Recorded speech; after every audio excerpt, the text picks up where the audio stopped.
നമ്മുടെ ക്ലിനിക്കില് ഒരുപാട് പേഷ്യൻസ് വന്ന് ചോദിക്കുന്ന ഒരു ചോദ്യമാണ്, എസ്പെഷ്യലി ഡയബറ്റീസ് പേഷ്യൻസ് വന്ന് ചോദിക്കുന്ന ഒരു ചോദ്യമാണ് ഇമ്മ്യൂണൈസേഷൻ എടുക്കണോ എന്നുള്ളത്.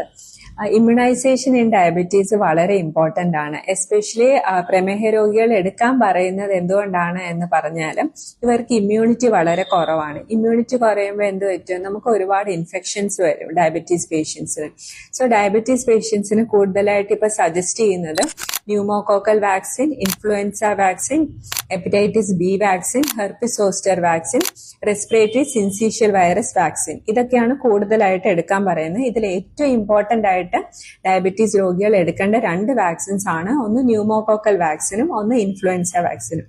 എന്നാൽ നിങ്ങൾ എടുക്കുന്നതിന് മുമ്പ് നിങ്ങളുടെ ഡോക്ടറെ കണ്ട് കൺസൾട്ട് ചെയ്ത് നിങ്ങളുടെ മെഡിക്കൽ കണ്ടീഷൻസ് വേറെ എന്തെങ്കിലും ഉണ്ടെങ്കിൽ അതും കൂടെ മനസ്സിലാക്കി വേണം നിങ്ങൾ ഈ വാക്സിൻസിലേക്ക് എടുക്കാനായി.